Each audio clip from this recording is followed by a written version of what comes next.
நான் வந்து அம்மா கிட்ட தான் இருந்தேன். உங்களுக்கு தெரியுங்க, நான் சேவல் சென்டரில் பேசும்போது இந்த ஓபிஎஸ் இபிஎஸ் யாரும் கிடையாது, நான் தான் பேசுறேன். 89 ரூபா வந்து சேர்றாங்க. யாரு இவங்க? ஆமா, இபிஎஸ். காங்கிரஸ் கத்தியம் எப்பவுமே ஒரு நேரத்தில் சோனியா காந்தி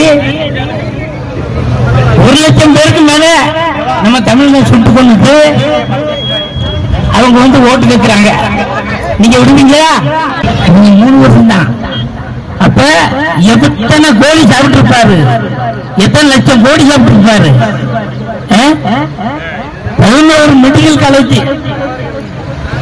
எங்க தலைவர் அண்ணாமலை தான் கூட போனார். எங்க தலைவர் அண்ணாமலை கூட போய் எடப்பாடிக்கு என்னென்ன ஹெல்ப் பண்ணணுமோ அதெல்லாம் ஹெல்ப் பண்ணார். அந்த நன்றியை மறந்துட்டார், அந்த நன்றியை மறந்துட்டார். இந்த தேர்தலோட எடப்பாடி முடிச்சிருங்க. அதுக்கப்புறம் இனிமே நம்ம மோடி தான். புரட்சி தலைவர் அம்மாவும் புரட்சி தலைவரும் டைட்டானிக் கப்பல் மாதிரி வச்சிருந்தாங்கய்யா. அந்த கப்பலை ஓட தெரியாம ஓட்டி உடைச்சுட்டாங்க.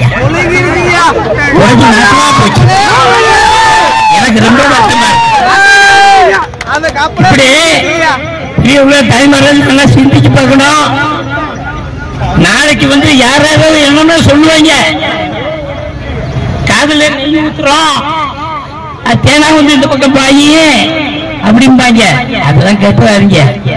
யாரு என்ன சொன்னாலும் இங்க ஒரே முடிவா இருக்கணும், தாம்பரைக்கு தான் போடுவா அப்படின்னு.